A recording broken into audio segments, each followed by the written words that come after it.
Global adult tobacco ಸರ್ವೆಯ ಪ್ರಕಾರ ಭಾರತದಲ್ಲಿ ನಿಮಗೆ ಗೊತ್ತಿರೋ ಹಾಗೆ 140 ಕೋಟಿ ಜನಸಂಖ್ಯೆ ಇದೆ. ಆ ಜನಸಂಖ್ಯೆಯ ಕಾಲುಭಾಗದಷ್ಟು ಅಂದ್ರೆ 40 ಕೋಟಿ ಜನ ಧೂಮಪಾನಿಗಳು, ಆ ಪೈಕಿ ಸಕ್ರಿಯ ಧೂಮಪಾನಿಗಳು ಸುಮಾರು 26 ಕೋಟಿ. ಹಾಗಾದ್ರೆ ಈ ಧೂಮಪಾನ ಯುವಕರನ್ನ ಯಾಕೆ ಆಕರ್ಷಿಸ್ತಾ ಇದೆ? ಹಾಗಾದ್ರೆ ಕಾಸು ಕೊಟ್ಟು ಸಾವನ್ನ ಖರೀದಿ ಮಾಡ್ತಾ ಇರುವಂತಹ ಯುವಕರ ಸಂಖ್ಯೆ ತಿಂಗಳಿಗೆ ಹೆಚ್ಚಾಗ್ತಾ ಇದೆ. ಇದೇ ಇವತ್ತಿನ ವಿಶೇಷ ಧೂಮಕೇತು. ನಾನು ಸಾಹಿಲ್.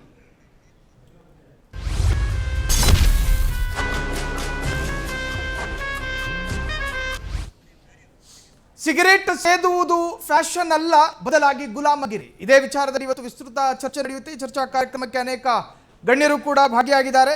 ಆ ಪೈಕಿ ಮುಖ್ಯವಾಗಿ ಡಾಕ್ಟರ್ ಪದ್ಮಾಕ್ಷಿ ಮೇಡಮ್ ಇದರಲ್ಲಿ ಜಾಯ್ನ್ ಆಗಿದ್ದಾರೆ. ಮೇಡಮ್, ಆತ್ಮೀಯ ಸ್ವಾಗತ. ಇನ್ನು ಅನೇಕ ವ್ಯಕ್ತಿಗಳು ಕೂಡ ಜಾಯ್ನ್ ಆಗ್ತಾ ಹೋಗ್ತಾರೆ. ಮೇಡಮ್, ಪದ್ಮಾಕ್ಷಿ ಮೇಡಮ್, ಈ ಜೆನ್ಜಿ ಅನ್ನುವಂತಹ ವಿಭಾಗ ಏನಿದೆಯೋ, ಈ ಯುವಕರ ಪಡೆ ಈ ಸಿಗರೇಟ್ ಎನ್ನುವಂತಹ ಫ್ಯಾಷನ್ ಸಂಕೇತ ಅನ್ಕೊಂಡಿದ್ದಾರೆ.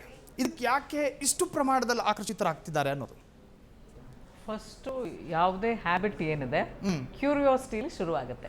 ಆಮೇಲೆ ಪಿಯರ್ ಪ್ರೆಷರ್. ಕೆಲವರೆಲ್ಲ ನಾನು ಯೋ ಥರ ಇರಬೇಕು, ಇದನ್ನು ಹೊಸ ಜೆನ್ಜಿ ಪದ, ನೀನು ಟ್ರೆಂಡಿಂಗಲ್ಲಿ ಇರಬೇಕು, ಅದಕ್ಕೋಸ್ಕರ ಅವ್ರೇನೋ ನನ್ನ ಫ್ರೆಂಡ್ಸ್ ಟ್ರೈ ಮಾಡ್ತಾ ಇದ್ದಾರೆ, ನಾನು ಇದನ್ನು ಮಾಡಬೇಕು ಅನ್ನೋದು ಕ್ಯೂರಿಯಾಸಿಟಿಲಿ ಸ್ಟಾರ್ಟ್ ಆಗುತ್ತೆ.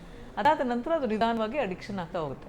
ಮತ್ತು ಕೆಲವರು ಫ್ರೆಂಡ್ಸ್ ಹತ್ರ ಹೇಳ್ಕೋಬೇಕಾದ್ರೆ ನನಗೆ ತುಂಬ ಸ್ಟ್ರೆಸ್ ಆಗ್ತಿದೆ, ಈ ಒಂದು ಪರಿಸ್ಥಿತಿ ಮ್ಯಾನೇಜ್ ಮಾಡೋಕೆ ಆಗ್ತಾ ಇಲ್ಲ ಅಂತ ಹೇಳಿದಾಗ ಯಾರೋ ಅಡ್ವೈಸ್ ಮಾಡ್ತಾರೆ, ನೀನೇನೋ ಈ ಥರದೊಂದು ಕೆಲಸ ಮಾಡು, ಹ್ಯಾಬಿಟು ಅದು ನಿಧಾನವಾಗಿ ಫಾರ್ಮ್ ಆಗ್ತಾ ಹೋಗುತ್ತೆ. ಯಾಕಂದರೆ ಇನಿಷಿಯಲಿ ಏನು ಅವರು ಟೊಬ್ಯಾಕೋ ಸ್ಟಾರ್ಟ್ ಮಾಡ್ತಾರೆ ಇನ್ ಎನಿ ಫಾರ್ಮ್ಸ್, ಏನೋ ಹೊಸ ಈ ಸಿಗರೇಟ್ಸ್ ಎಲ್ಲ ಬಂದಿದೆ, ವೇಪಿಂಗ್ ಅನ್ನೋ ಪ್ರೋಸೆಸ್ ಏನೇನೋ ಎಲ್ಲ ಇದೆ. ಏನು ಅವರು ಶುರು ಮಾಡ್ತಾರೆ, ಫಸ್ಟು ಅವ್ರಿಗೆ ಕಿಕ್ ಥರ ಸಿಗುತ್ತೆ. ಅಂದರೆ ಒಂದು ಡೋಪಮಿನ್ ರಿವಾರ್ಡ್ ಹಾರ್ಮೋನ್ ಥರದಲ್ಲಿ ಅವ್ರು ಏನು ಅನ್ಕೊಂತಾರೆ, ನನ್ನ ಸಮಸ್ಯೆ ಎಲ್ಲ ಸರಿ ಹೋಯಿತು ಈ ಥರ ತಗೊಂಡಾಗ. ಸಮಸ್ಯೆ ಏನು ಸರಿ ಹೋಗಿರಲ್ಲ. ಆ ಒಂದು ಪರ್ಟಿಕ್ಯುಲರ್ ಟೈಮಿಂದ ಅವರು ಆ ಒಂದು ನಶೆಯ ಥರದ ಫೀಲಲ್ಲಿ ಇರ್ತಾರೆ. ಅದಾದ ನಂತರ ಅದು ಕಡಿಮೆ ಆದಮೇಲೆ ಪುನಃ ಹ್ಯಾಬಿಟ್ ಆಗುವಂಥ ಸಾಧ್ಯತೆ ಜಾಸ್ತಿ ಇರುತ್ತೆ. ಫಸ್ಟ್ ಒಂದಿನ ನೋಡೋಣ, 2 ದಿನ ನೋಡೋಣ ಅಂತ ಹೇಳಿ ಶುರು ಮಾಡಿದ್ದು ನಿಧಾನವಾಗಿ ಇವರು ಅದು ಸಂಪೂರ್ಣವಾಗಿ ಗುಲಾಮರಾಗ್ಬಿಡ್ತಾರೆ. ನೀವು ಹೇಳಿದ ರೀತಿ ಗುಲಾಮರು ಅಂದರೆ ಅದಿಲ್ಲೇ ಬದುಕಕ್ಕೆ ಆಗಲ್ಲ ಅನ್ನೋ ಥರದಲ್ಲಿ ಅದು ಒಂದು ಅಡಿಕ್ಷನ್ ಆಗ್ತಾ ಹೋಗುತ್ತೆ. ಎಸ್, ಸಾಕಷ್ಟು ಮಾತನಾಡೋಣ. ಇನ್ನು ಭಾರತದಲ್ಲಿ ಧೂಮಪಾನಿಗಳ ಸಂಖ್ಯೆ ಯಾಕೆ ಜಾಸ್ತಿ ಆಗ್ತಾ ಇದೆ, ಇದಕ್ಕೆ ಸಂಬಂಧಪಟ್ಟ ಹಾಗೆ ಒಂದಷ್ಟು ಲೇಟೆಸ್ಟ್ ಅಪ್ಡೇಟ್ಸ್ ಇದನ್ನ ಗಮನಿಸ್ತಾ ಚರ್ಚಾ ಕಾರ್ಯಕ್ರಮವನ್ನು ಪ್ರಾರಂಭ ಮಾಡ್ತೀವಿ. ಯುವ ಜನತೆಯ ದಾರಿ ತಪ್ಪಿಸುತ್ತಿರುವ ಮಾದಕ ಜಾಲ. ಪುಸ್ತಕ ಹಿಡಿಯಬೇಕಿದ್ದ ಕೈಗಳಲ್ಲಿ ನಿಕೋಟಿನ ನರ್ತನ.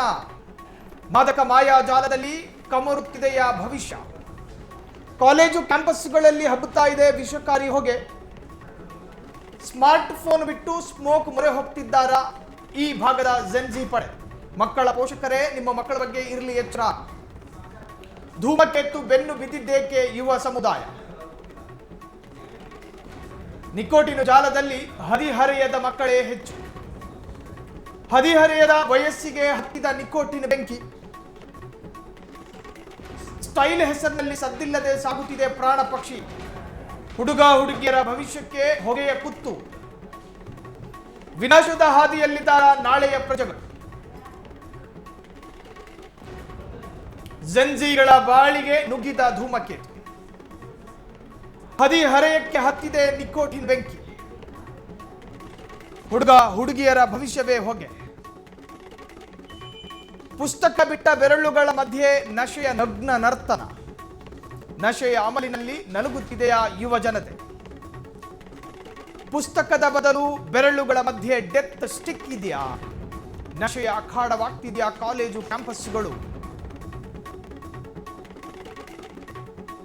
ನನ್ನ ಬಿಸಿ ನೆತ್ತರ, ಚುಳು ಚುಳು ಯೌವನ, ತುಟಿಗಳ ಮಧ್ಯೆ ಸಿಗರೇಟ್ ಅನ್ನ ಇಟ್ಟು ಧೂಮವನ್ನ ವಿಭಿನ್ನವಾಗಿ ಬಿಟ್ಟರೆ ನನ್ನ ಸ್ಟೇಟಸ್ ಮತ್ತಷ್ಟು ಅಭಿವೃದ್ಧಿಗೊಳ್ಳುತ್ತೆ ಅನ್ನೋ ಮೌಢ್ಯಕ್ಕೆ ಒಳಗಾಗಿರ್ತಕ್ಕಂತಹ ಜೆನ್ಜಿ ಪಡೆಗಳು. ಕ್ಷಣ ಕ್ಷಣದ ಸುದ್ದಿಗಳಿಗಾಗಿ ಫ್ರೀಡಂ ಟಿವಿ ಸಬ್ಸ್ಕ್ರೈಬ್ ಮಾಡಿ, ಲೈಕ್ ಮಾಡಿ ಹಾಗೂ ಫಾಲೋ ಮಾಡಿ. ಹೊಸ ಸುದ್ದಿಗಳ ನೋಟಿಫಿಕೇಶನ್ಗಾಗಿ ಬೆಲ್ ಐಕಾನ್ ಮೇಲೆ ಕ್ಲಿಕ್ ಮಾಡಿ.